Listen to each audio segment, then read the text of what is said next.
اعوذ باللہ من الشیطان الرجیم، بسم اللہ الرحمن الرحیم۔ ناظرین محترم السلام علیکم ورحمۃ اللہ وبرکاتہ۔ میں ہوں آپ کا میزبان محمد رئیس احمد اور پیش کیا جا رہا ہے پروگرام روشنی سب کے لیے، اور روشنی میں ان موضوعات کو شامل کیا جاتا ہے جو ہمارے قریب ترین موضوعات ہیں، جو تاریخیں ہوتی ہیں، اور پھر اصلاح احوال کے حوالے سے اور قرآن و حدیث کی تعلیمات کو آپ تک پہنچانے کے لیے اس پروگرام کو ترتیب دیا جاتا ہے۔ 9 نومبر جو ہے وہ ہمیشہ یاد رکھا جاتا ہے شاعر مشرق، حکیم الامت حضرت ڈاکٹر علامہ محمد اقبال رحمۃ اللہ علیہ کے حوالے سے۔ ایک ایسے فلسفی، ایک ایسے شاعر کہ جن کی کلاموں کا مختلف زبانوں میں ترجمہ ہوا، جن کی شخصیت پر پی ایچ ڈیز موجود ہیں، جن کے کلاموں پر پی ایچ ڈی کیا جا چکا ہے، اور ایک ایک کلام ایسا کلام ہے ان کا کہ آپ بانگ درا دیکھیں، بال جبریل دیکھیں، ساز حجاز یا دیگر کتب آپ کی اگر ہم دیکھیں تو معلوم ہوتا ہے کہ فکر و فلسفہ بھی اس میں نظر آتا ہے، عشق و محبت بھی نظر آتا ہے، اور نبی کریم علیہ السلام سے جو والہانہ جو تعلق اور عقیدت کا معاملہ ہے وہ ڈاکٹر علامہ محمد اقبال رحمۃ اللہ علیہ کی شاعری میں بطور خاص نظر آتا ہے۔ نوجوانوں میں فکری بیداری پیدا کرنے کے لیے آپ نے بہت خوبصورت موضوعات کا چناؤ کیا اور اس کے لیے نظمیں لکھی، بیداری امت کے لیے آپ نے بہت کچھ لکھا۔ اسی طرح عشق اور عقل کے عنوان کے حوالے سے ہم دیکھیں یا دیگر حوالوں کے ساتھ، عنوانات کے ساتھ دیکھیں تو آپ کی بہت سی منظوم ایسے کلام ملتے ہیں کہ میں یہ سمجھتا ہوں کہ دیگر شعراء کے ہاں یہ اہتمام کم نظر آتا ہے۔ امت کی بیداری کے لیے، مسلم اقوام کی بیداری کے لیے جس طرح آپ نے ایک فکر اور ایک ویژن دیا، اس ویژن کو آج بھی سراہا جا رہا ہے، اور اس ویژن کی آج بھی جو قدر کی جا رہی ہے کہ ڈاکٹر علامہ محمد اقبال واقعتاً حکیم الامت تھے، جو امت کی فکر بھی تھی، انہیں امت کے فروغ کے حوالے سے اور اس کے ارتقاء کے حوالے سے بھی فکر مند تھے، اور اس کی تنزلی پر بھی فکر مند نظر آتے تھے۔ تو اس حوالے سے آج بات کریں گے ڈاکٹر علامہ محمد اقبال رحمۃ اللہ علیہ کے حوالے سے، ان کی شخصی زندگی کے حوالے سے بات کریں گے، اور دیگر حوالوں کے ساتھ ہمارے ساتھ موجود ہیں ممتاز و معروف عالم دین علامہ مفتی احسن نوید نیازی صاحب۔ السلام علیکم ورحمۃ اللہ وبرکاتہ۔ وعلیکم السلام ورحمۃ اللہ وبرکاتہ۔ اور میرے بائیں جانب تشریف فرما ممتاز و معروف ریلیجس اسکالر پروفیسر ڈاکٹر محمد احمد قادری صاحب۔ السلام علیکم ورحمۃ اللہ۔ وعلیکم السلام ورحمۃ اللہ تعالیٰ وبرکاتہ۔ اچھا، شخصی خاکہ یا شخصی تعارف یا بایوگرافی کسی شخصیت کی جو ہوتی ہے وہ اس شخصیت تک پہنچنے میں بہت معاون ثابت ہوتی ہے، تو ڈاکٹر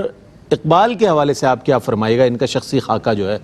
کیا ہے؟ بسم اللہ الرحمن الرحیم، صلی اللہ علیہ حبیب محمد وعلی آلہ وصحبہ بارک وسلم۔ رئیس بھائی، اقبال کا مطلب ہوتا ہے عروج، بلند، آنا۔ بلندی کو بھی کہتے ہیں اقبال جو ہے، بلند ہونے کو، اور آنے کو بھی کہتے ہیں عربی میں، عروج کو بھی کہتے ہیں اقبال۔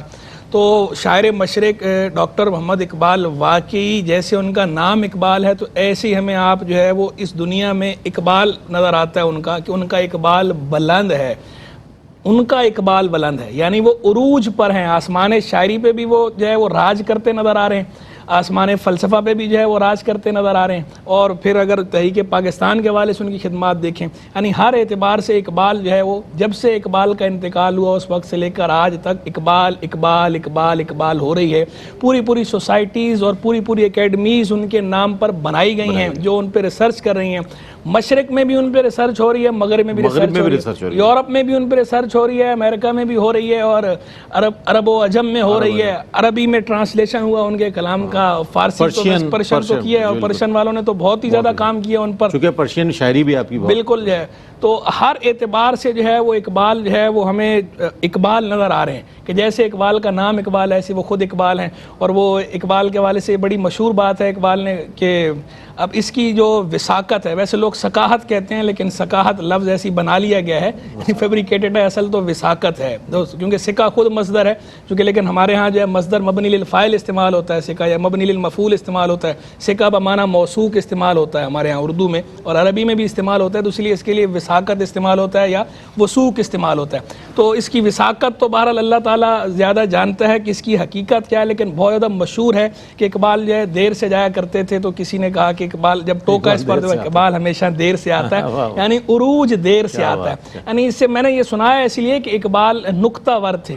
نکتہ رس تھے، بات سے بات نکالنا جانتے تھے، اور جو ان کی قوت آخذہ تھی، قوت مشاہدہ تھی، وہ بہت مضبوط تھی، بہت مضبوط تھی، اور وہ ان کی شاعری کے اندر بھی ہمیں اس کے مظاہر نظر آتے ہیں، ان کے افکار و آراء میں بھی اس کے مظاہر نظر آتے ہیں۔ پھر مزاج میں تلون بھی تھا، اقبال نے خود بھی کہا ہی صحیح کہ اقبال بھی اقبال سے آگاہ نہیں ہے، کچھ اس میں تمسخر نہیں واللہ نہیں ہے۔ تو اب اقبال نے اپنی اسی مزاج کے تلون کو اور مختلف ڈائمینشنز کو دیکھتے ہوئے اپنے بارے میں اقبال نے خود یہ کہا کہ اقبال بھی اقبال سے آگاہ نہیں ہے۔ تو دیکھیں ایک طرف آپ ہمیں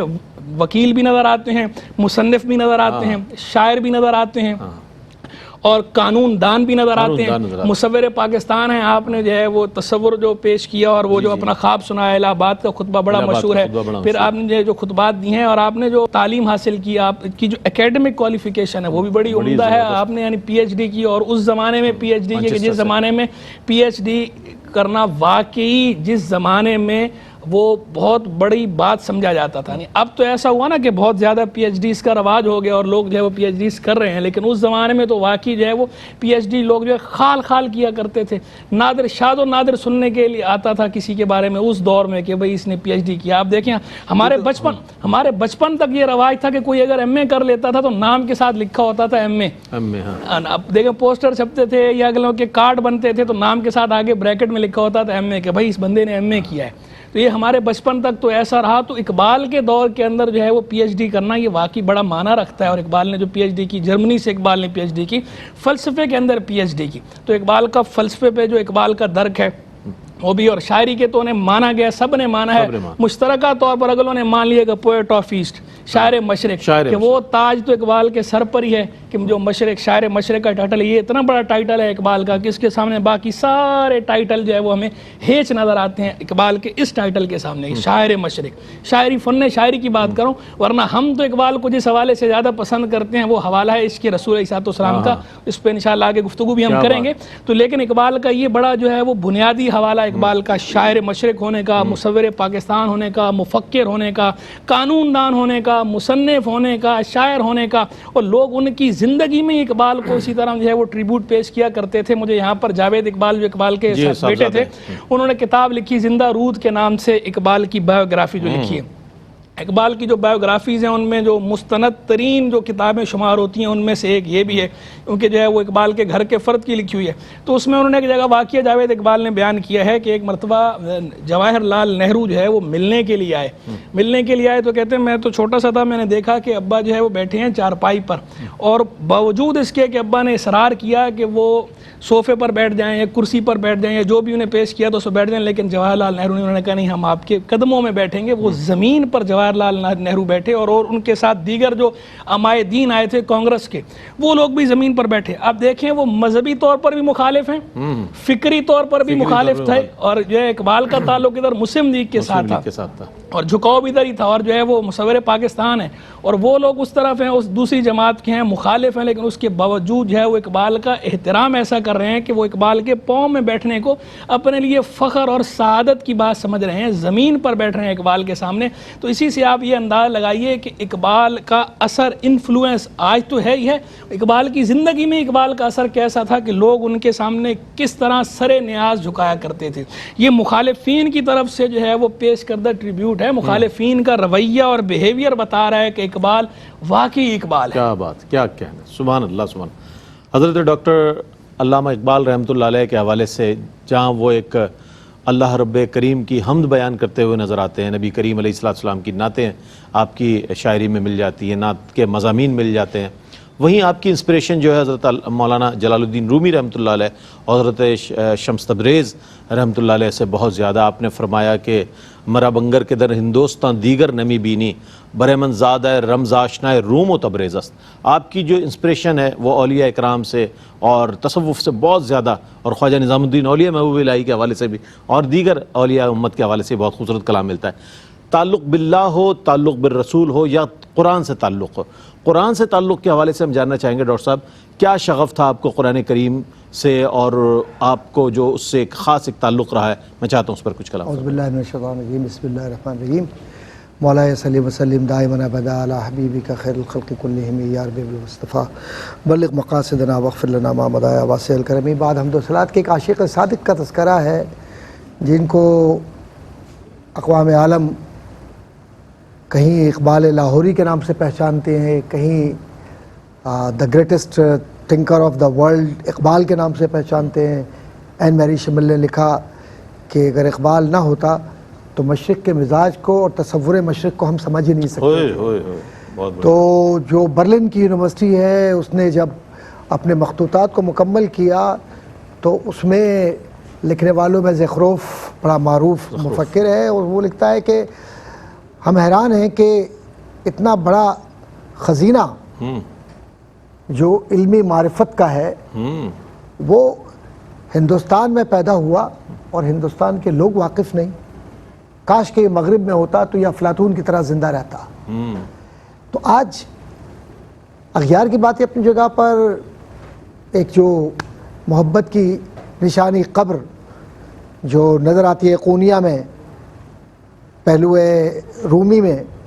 وہ اقبال کی محبت کا اظہار ہے، اظہاریہ ہے جس کو آپ کسی بھی اعتبار سے دیکھیں. یا جب میں ایران گیا تو ایران کے اندر اقبال لاہوری کے دیوانے جس طریقے سے میں نے دیکھے پاکستان میں نظر نہیں آئے. پاکستان میں اقبال قوال کے حوالے ہے بس، اور کچھ نہیں ہے.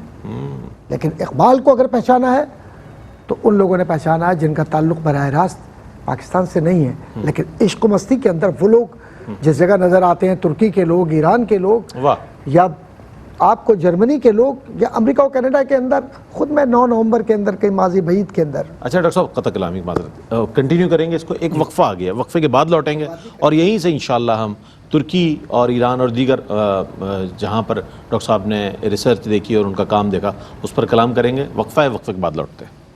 ناظرین آپ کا خیر مقدم ہے. شاعر مشرق اور ان کی تعلیمات، اس حوالے سے ہم بات کر رہے ہیں ڈاکٹر علامہ محمد اقبال رحمۃ اللہ علیہ کے حوالے سے. ڈاکٹر صاحب بہت اچھی بات ارشاد فرما رہے تھے. لائبریریز کا جب آپ نے دورہ کیا مختلف ممالک میں تو وہاں کیسا پایا علامہ اقبال کے کلام کو، کس انداز میں وہ دیکھتے ہیں؟ فرمائیے. میں حیران ہوں کہ میں تجربات کی بات کر رہا ہوں اور جیسے ویریفائی کرنا ہے کر لیں. میں تو بالکل اوپن بات کہہ رہا ہوں. بنگلہ دیش میں سارک کی ایک کانفرنس تھی، اس میں گیا اور انہوں نے نیشنل ہیروز کی گیلری میں مجھے لے جا کر کہا کہ چل رہے ہیں آپ نیشنل ہیروز. میں نے کہا چلیں.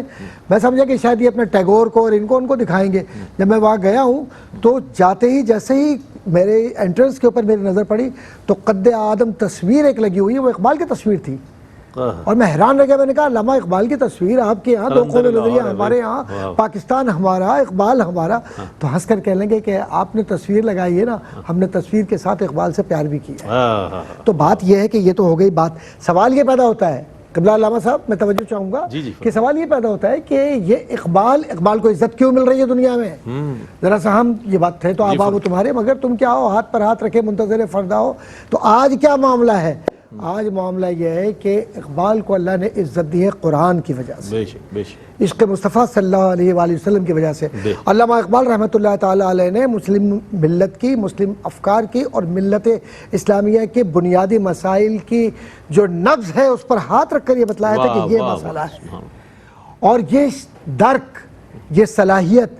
اور یہ سب کچھ اقبال میں مطالعہ قرآن کی وجہ سے آیا. چونکہ آپ نے سوال بنیادی قائم کیا تھا قرآن کے حوالے سے، تو میں علامہ اقبال رحمۃ اللہ تعالیٰ علیہ کا ایک حوالہ دوں گا. علامہ اقبال رحمۃ اللہ تعالیٰ علیہ فرماتے ہیں کہ اس لحاظ سے دیکھا جائے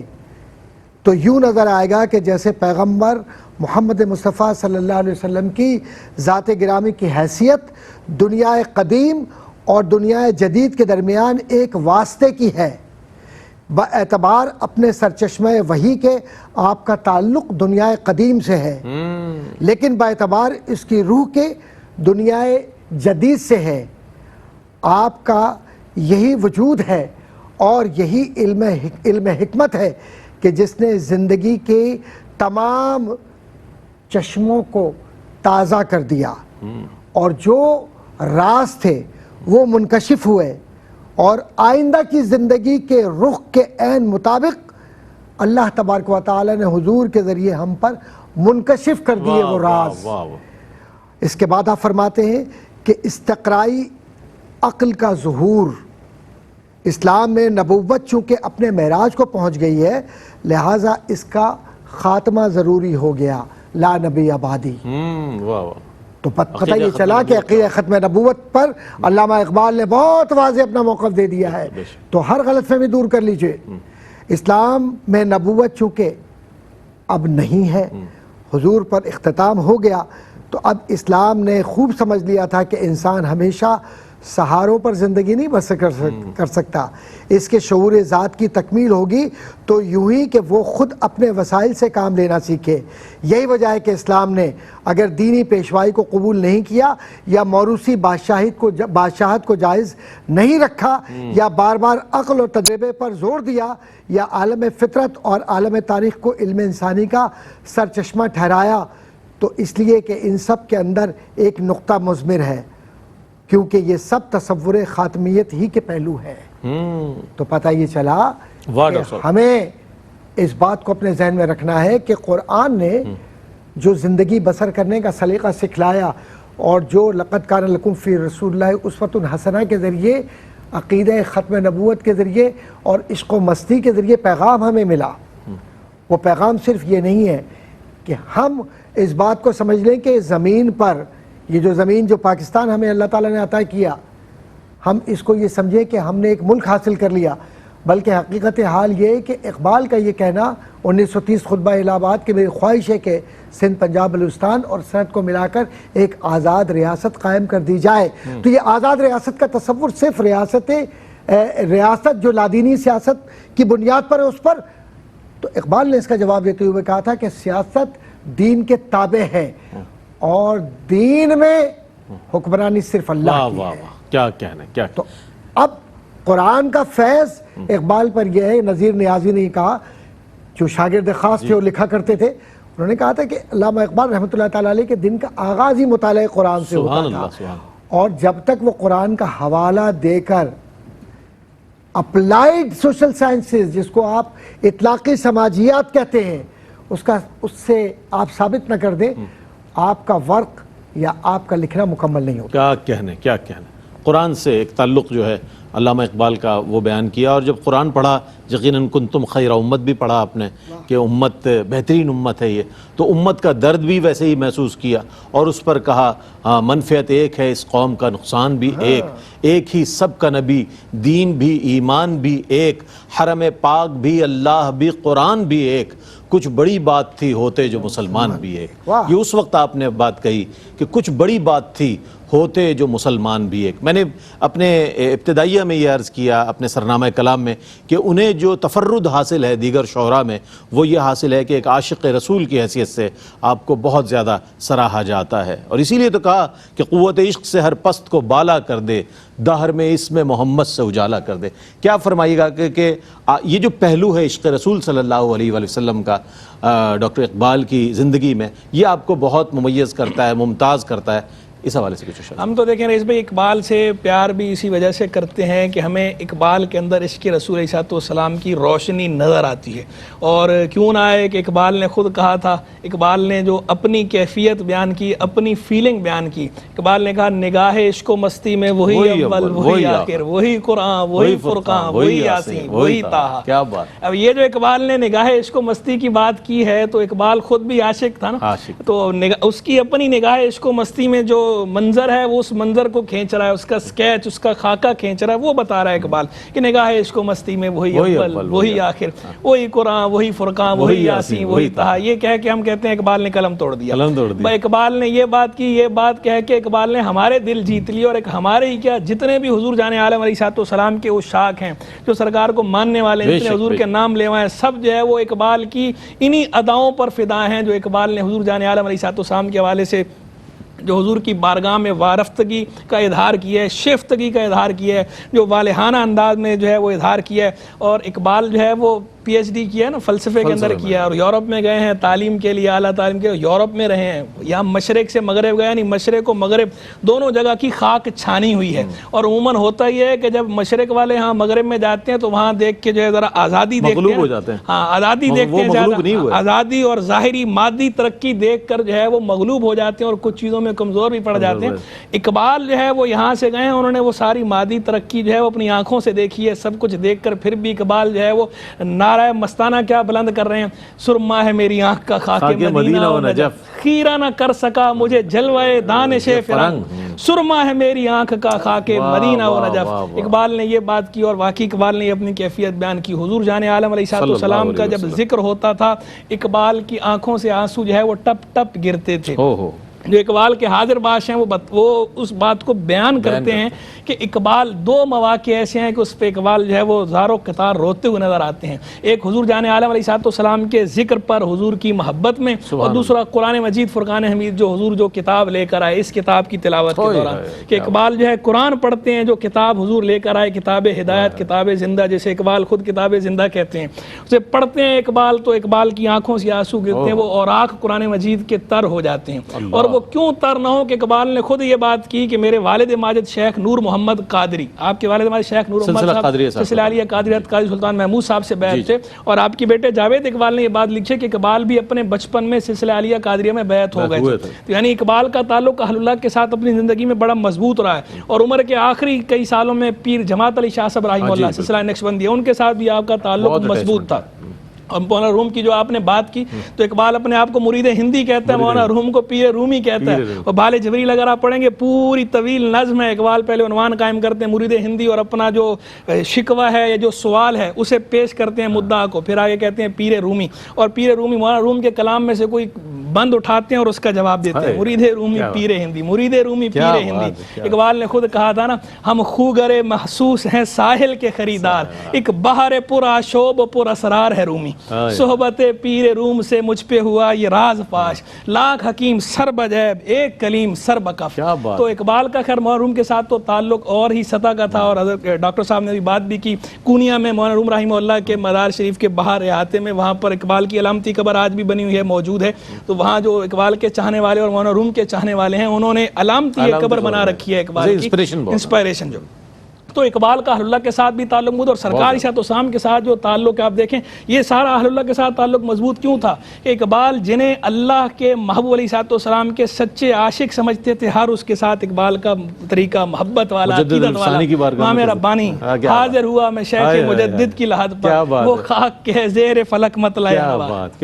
گردن نہ جھکی جس کی جہانگیر کے آگے، جس کے نفس گرم سے ہے گرمی حرارت۔ تو اقبال اللہ کے رسول علیہ السلام سے محبت رکھنے والوں سے بھی محبت رکھتے ہیں۔ محبت کا تقاضا بھی ہے نا کہ جب بندہ کسی سے محبت کرتا ہے تو اس سے منسوب ہر شے سے محبت کرتا ہے۔ اقبال مدینے سے بھی ایسی محبت کرتے ہیں، اور اقبال باقاعدہ یہ واقعہ ان کی بایوگرافی میں لکھا ہوا ہے، لوگوں نے بیان کیا کہ ایک مرتبہ ایک بندہ آیا مدینہ منورہ سے کھجوریں لے کر،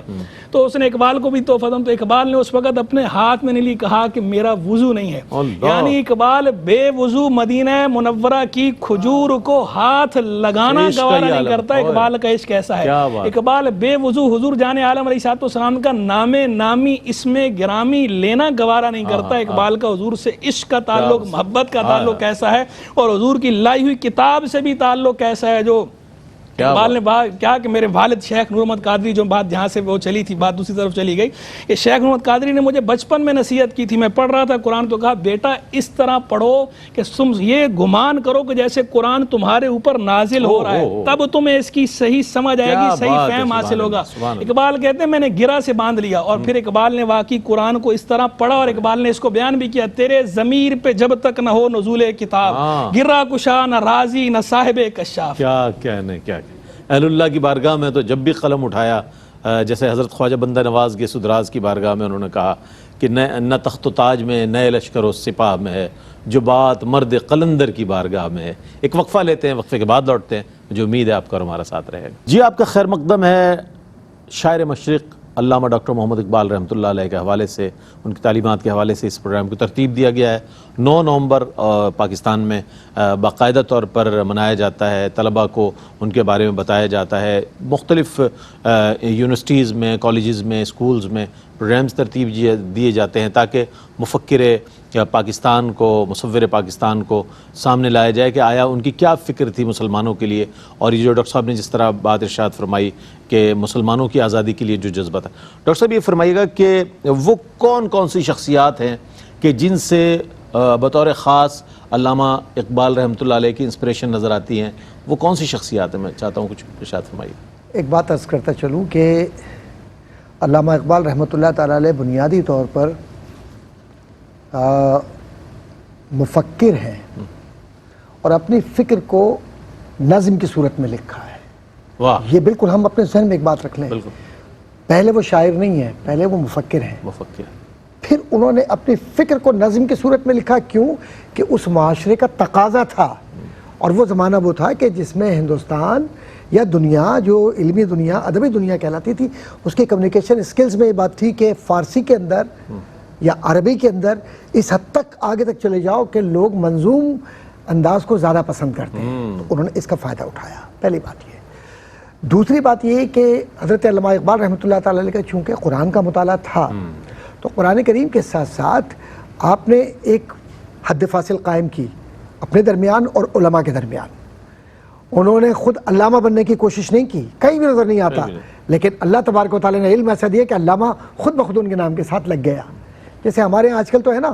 علمی قد بہت چھوٹا تھا لیکن اس کے اپنا قد کتنا بھی چھوٹا ہو, لیکن آپ کو القاب بڑے بڑے چاہیے, چاہے اندر کچھ بھی نہ ہو, پیاز ہو بس چھلکا ہے آپ چھلتے رہیے, اندر کچھ نہیں کرنا.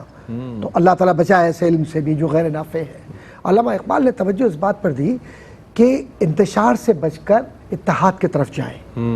دوسرا, انسانیت کی خدمت کے لیے شاعری کو استعمال کیا. صحیح. تیسرا, قرآن کی تبلیغ کے لیے قرآن کریم اور حضور کے عشق کے لیے شاعری کو استعمال کیا. یہ تو وہ حصہ آ گیا جو, لیکن اب یہ متاثر کن سے ہوئے؟ جی فرمائیے. دیکھیے, ایک طرف غزالی بھی نظر آ رہے ہیں, حزام بھی نظر آ رہے ہیں, اس کے اندر رشد بھی نظر آ رہے ہیں, کندی بھی ہے, فارابی بھی ہے, افلاطون بھی ہے, فیثاغورس بھی ہے, غورس بھی ہے, سفالس بھی ہے, پولیبیس بھی ہے. اور اگر آپ بات کرتے ہیں نا کہ کیریکٹر کے, تو کریٹو فائڈو اپالوجی کا جو یونانی فلسفہ ہے وہ بھی نظر آتا ہے اس میں. اور پھر اس کے بعد جو ریپبلکن اسکول آف تھاٹ ہے, پھر اس کے بعد سٹی اسٹیٹ کا جو کانسیپچول فریم ورک ان کا نظر آتا ہے, اور جو انہوں نے جو مسلم نشست ثانیہ پر جو بار بار قبلہ ڈاکٹر صاحب یہ قبلہ علامہ صاحب علامہ رحمۃ اللہ تعالیٰ علیہ کی طرف اشارہ کر رہے ہیں, مسلم نشست ثانیہ کے فلسفے کو جس طریقے سے انہوں نے بیان کیا ہے اور اپنے تھیسس میں لکھا ہے, 2 حصوں میں لکھا انہوں نے, اور دونوں حصوں کو یکجا آپ کر لیجئے تو آپ کو اقبال وہ نظر آتا ہے کہیں وہ ماہر معاشیات ہیں. واہ. اور وہ ماہر معاشیات نظر آ رہا ہے آپ کو گورنمنٹ کالج یونیورسٹی آج کی جو لاہور میں نظر آتی ہے وہ گورنمنٹ کالج ہے, جس کے اندر آپ بیٹھ کر اپنے چھوٹے سے کمرے کے اندر بیٹھ کر لکھ رہے ہیں بحیثیت لیکچرر کے. اور علم الاقتصاد پر بہترین بنیادی کتاب ہے بر صغیر کی, لیکن بدنصیبی یہ ہے کہ ہماری جامعات میں پڑھائی نہیں جا رہی. ہم نے دیس نکالا دے دیا ہے. اور علم اقتصاد پر ہم بات تو کرتے ہیں کہ فلاں بہت بڑا ماہر ہے, فلاں ماہر. اقبال کو تو پڑھو. اس کے بعد جب علامہ اقبال رحمۃ اللہ تعالیٰ علیہ کی فکر و فلسفے پر نظر آتا ہے, خاص طور پر وحدت الوجود, چونکہ آپ نے ایک علمی سوال کیا ہے تو اس کو توجہ سے ہمیں سمجھنا ہوگا کہ سب سے مشکل فلسفہ وحدت الوجود اور وحدت الشہود کا ہے. اور اس کے اندر مجدد الفسانی رحمۃ اللہ تعالیٰ علیہ بھی نظر آتے ہیں, اور اس کے اندر شاہ ولی اللہ محدث دہلوی بھی نظر آتے ہیں. اور شاہ ولی اللہ محدث دہلوی کی جہاں تک اگر کتب کی بات کروں, مطالعے کی بات کروں, اور امام ربانی کی بات کروں, تو ان دونوں کے التزامات کو یکجا کر کے اقبال نے اس کے فکر و فلسفے کو اپنی زندگی میں محسوس کیا ہے. اور جس طریقے سے وحدت الوجود اور وحدت الشہود کے اندر پہلے کون سا ہے اور بعد میں کیا ہے, اور کہاں انسان لڑکھڑاتا ہے, اور تصوف میں کہاں کہاں غلطیاں ہو رہی ہیں, تو اقبال رحمۃ اللہ تعالیٰ علیہ نے اختلافات کو دور کرتے ہوئے اور جو علمی جو مباحث ہیں ان کو قائم کرتے ہوئے, اقبال نے تو واضح طور پہ یہ بات لکھی تھی کہ وحدت الوجود اور وحدت الشہود کے فلسفے میں حضرت امام ربانی رحمۃ اللہ تعالیٰ علیہ, جن کو مجدد الفسانی رحمۃ اللہ تعالیٰ علیہ کہا جاتا ہے, ان کے التزامات کو یا ان کے عناوین کو, اور شاہ ولی اللہ محدث دہلوی کی تفہیمات کو اور وجودی مباحث کو یکجا کر لیجئے تو تفہیمات الہیہ میں آپ کو یہ محسوس ہوگا کہ تصوف و بنیاد ہے جس میں آپ کو توحیدی فلسفے کے ساتھ عشق و مستی کا وہ فلسفہ نظر آتا ہے کہ جب یکجا ہو جائے تو آپ اس بات پر یعنی اس نتیجے پر پہنچتے ہیں کہ وجود کے جو بنیادی تقاضے ہیں وہ نعروں میں نہیں ہیں. اور وہ آپ کو تحریک پاکستان میں نظر آتا ہے کہ انہوں نے عمل سے زندگی بنتی ہے, جنت بھی جہنم بھی, تو یہ عملیت پسندی کا فلسفہ جس کو آپ مغرب کی طرف لے جاتے ہیں, یہ کہیں نہیں ہے, یہ اقبال کا فلسفہ ہے عملیت پسندی کا. اور جس کے اندر بعض لوگ کہتے ہیں کہ جی کارل مارکس نے یہ کہا, فلاں نے یوں کہا, سینٹ تھامس ایکوناس یہ بات کہہ رہا ہے, اس کے اندر ایکنوس نے یہ بات کہی, اور فلسفہ رد و قبول کے اندر ہمیں وہ افلاطون آسمانوں کو چھوتا ہوا نظر آتا ہے, کہیں نظر نہیں آتا کچھ بھی. اقبال نے غلامی مصطفیٰ میں جو بات کہی ہے صلی اللہ علیہ وآلہ وسلم، اگر اس کا پرتو ہم بن جائیں اور اقبال کی غلامی سے اپنے آپ کو منسلک کر لیں تو آج بھی کائنات کی حکمرانی ہمیں مل سکتی ہے۔ کیا کہنے، کیا کہنے، سبحان اللہ۔ اچھا، اب ہم یہ جاننا چاہیں گے، اس کو بھی اجمالی طور پر جستہ جستہ ذکر آیا، لیکن میں چاہتا ہوں مفتی صاحب اس کو بطور خاص بیان فرمائیں گے کہ علامہ اقبال کی شاعری، علامہ اقبال کا فکر و فلسفہ، آپ کی شخصیت پر ہونے والے جو تحقیقی امور ہیں، مختلف علمی جو کام ہے اس کو آپ کس نظر سے دیکھتے ہیں؟ جیسے بس جو ہے وہ اس سوال سے پہلے جو ہے وہ ایک بات آخری جو ڈاکٹر صاحب قبلہ نے ابھی آخر میں فرمایا نا، ٹیپ کا جو بند تھا جو اقبال کے فلسفے کے حوالے سے، تو اس پہ مجھے بس اقبال کا جو ہے وہ دو شعر یاد آ رہے ہیں، وہ پیش کر کے پھر میں آپ کے سوال کے جواب کی طرف آتا ہوں کہ ڈاکٹر صاحب نے کہا نا کہ اقبال نے غلامی مصطفیٰ میں آ کے بتا دیا کہ جو حضور نبی کے سامنے غلامی کرے گا تو وہ کائنات کی حکمرانی آج بھی اس کی ہے۔ اقبال نے کہا نا، سبق ملا ہے یہ معراج مصطفیٰ سے مجھے کہ عالم بشریت کی زد میں ہے گردوں، کہ یہ اقبال کا جو ہے وہ خود اقبال نے صراحتاً یہ میسج دے رکھا ہے۔ اور دوسری جگہ جو اقبال نے کہا کہ آج بھی ہو جو براہیم کا ایما پیدا، آگ کر سکتی ہے انداز گلستہ پیدا۔ تو بس اصل بات یہ ہے، تو وہ یہ مٹی نم اگر نم ہو تو بہت زرخیز ہے ساکی، نہیں ہے اقبال نا امید اپنی کشت ویراں سے، یہ مٹی اگر نم ہو تو بہت زرخیز ہے ساکی۔ ویسے اس کو بڑی بڑی پڑھا جاتا ہے، اقبال نے جو درست اصل جو شعر میں کہا تھا وہ بہت ہے، بہت زرخیز ہے ساکی۔ اب آئیے آپ کے جو ہے سوال کے جواب کی طرف کہ اقبال کی ذرا نم ہو تو مٹی بہت زرخیز ہے ساکی۔ اقبال کے فکر و فن، اقبال کے فلسفے، اقبال کی شاعری، اقبال کی سوانح حیات کے حوالے سے جو کتابیں لکھی گئی ہیں، جو تحقیقی مواد ہے، اور اس میں اتنا زیادہ ہے، اتنا زیادہ ہے، اتنا زیادہ ہے کہ اب خود یہ ایک شعبہ فن بن گیا ہے۔ اقبالیات خود اب ایک شعبہ فن ہے، اور اقبالیات پہ اتنا لٹریچر ہے کہ آپ اس کا احاطہ کرنا کم وقت میں ویسے ہی مشکل ہے۔ لائبریریز میں پورا گوشہ اور بڑا گوشہ ہے، نہیں چھوٹا نہیں، بڑا، ایک بہت بڑا گوشہ ہے، اور اس پہ کام وقت کے ساتھ ساتھ آگے ہی بڑھتا جا رہا ہے، کم نہیں ہو رہا، یہ سکڑ نہیں رہا، یہ ریڈیوس نہیں ہو رہا ہے، یہ جو ہے وہ آگے سلسلہ بڑھ رہا ہے۔ کیوں نہیں بڑھے؟ کیونکہ آخر اقبال کو جو ہے وہ حضور نبی کے ساتھ اسام سے جو تعلق ہے، جو تعلق قرآن سے ہے، تو یہ اس کا فیض ہے اقبال پہ، یہ جو ہے وہ یہ اسی طرح اقبال پہ کام آگے بڑھتا چلا جائے گا۔ تو میں جو ہے بطور نمونہ ایز اے سیمپل جو ہے وہ صرف چند منتخب کتب کا تذکرہ کر دیتا ہوں تاکہ ہمارے جو ناظرین ویورز ہیں وہ سنیں اور وہ کتب خرید کر پرچیز کر کے ان کا مطالعہ کریں۔ مارکیٹ میں عام دستیاب ہیں اور ان میں سے اکثر نیٹ پہ بھی اویلیبل ہیں، تو جو جن کے نام میرے ذہن میں بھی اس وقت آ رہے ہیں میں فوراً جو ان کے ذکر کرتا ہوں۔ ایک تو اقبال کے بیٹے جاوید اقبال کی کتاب جس کا ذکر میں نے شروع میں کیا، بڑی مشہور کتاب ہے زندہ رود، زخیم کتاب ہے، پہلے الگ الگ چھپتی تھی 4 حصوں میں، اب ایک ہی جلد کے اندر چھپتی ہے، ایک ہی جلد میں انہوں نے کمپائل کیا، وہ کتاب لائے کہ مطالعہ پڑھی جائے۔ اس کے علاوہ ڈاکٹر رفیع الدین ہاشمی کی کتاب ہے اقبال شخصیت سوانح فکر، عمدہ کتاب ہے، لائق مطالعہ ہے۔ عبد المجید صالح کی کتاب ہے ذکر اقبال، عمدہ کتاب ہے، پڑھنے سے تعلق رکھتی ہے۔ ڈاکٹر تحسین فراقی کی کتاب ہے دیدہ بینائے قوم، ایک کتاب ہے ان کی، اور ایک جہات اقبال بڑی عمدہ کتاب ہے۔ دیدہ بینائے قوم تو خیر مجموعہ مقالات ہے اقبال کے بارے میں، عمدہ ہے۔ ابو الحسن ندوی صاحب کی نقوش اقبال ہے، مذہبی انداز میں اس کو دیکھا ہے اقبال کی فکر کو، بڑا عمدہ ہے۔ عبدالسلام ندوی صاحب کی اقبال کامل ہے، یہ بھی عمدہ کتاب ہے یعنی، اور اس کے اندر آپ کو غلام سلمیر صاحب کی کتابیں بھی جو ہے اقبال کے بارے میں، نذیر نیازی صاحب کا اقبال پہ کام ہے، یعنی یہ جتنا کام آپ دیکھیں گے میں نے اس کام کا تذکرہ کیا ہے کہ جس کے اندر اقبال کے مثبت پہلوؤں کو اجاگر کیا گیا ہے۔ تو یہ اقبال کے مثبت پہلوؤں کا مطالعہ کرنے کے لیے، کیونکہ ہر بڑی شخصیت کے ساتھ یہ معاملہ ہے کہ جیسے مثبت پہلو ہوتے ہیں تو بتقاضۂ بشری کچھ دوسرے پہلو بھی ہوتے ہیں، تو ان کتابوں کے اندر اقبال کے مثبت پہلوؤں کو اجاگر کیا گیا، اور اگر کہیں کوئی دوسرا پہلو آیا بھی ہے تو اس کی اچھی توجیہ بیان کر دی گئی ہے، اچھی توجیہ پیش کر دی گئی ہے۔ تو جو مثبت چیزیں ہیں وہ ہمیں ان سے انسپائریشن بھی لینی چاہیے، کسی کی بھی ہوں، خذ ما صفا و دا ما قدر پہ ہمیں ہر جگہ عمل کرنا چاہیے کہ جو صاف ہے وہ لے لو، پک اینڈ چوز، جو صاف ہے وہ لے لو اور جو صاف نہیں ہے اسے چھوڑ دو، اور جو ہے وہ شخصی تان پر سے گریز کرنا چاہیے۔ بہت شکریہ ادا کروں گا مفتی صاحب آپ کی تشریف آوری کا، ڈاکٹر صاحب آپ تشریف لائے، بہت شکریہ۔ علامہ اقبال رحمۃ اللہ علیہ پہ یہ پروگرام پیش کیا گیا۔ میں نے بچپن میں جس نعت کو پڑھا اور آغاز کیا، میں چاہتا ہوں جاتے جاتے وہ کلام آپ کی خدمت میں پیش کرتا جاؤں اور آپ سے اجازت بھی لے لیں۔ لوح بھی تو، قلم بھی تو، تیرا وجود الکتاب، گنبد آبگی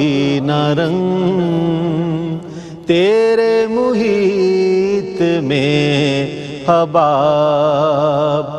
شوق تیرا اگر نہ ہو میری نماز کا امام میرا قیام بھی حجاب میرا سجود بھی حجاب عالم آب و خاک میں تیرے ظہور سے فروغ ذرہ ریگ کو دیا تو نے طلوع آفتاب لوح بھی تو قلم بھی تو تیرا وجود الکتاب شوکت سنجر و سلیم تیرے جلال کی نمود فقر جنید و بایزید تیرا جمال بے نقاب لوح بھی تو قلم بھی تو تیرا وجود الکتاب اللہ اللہ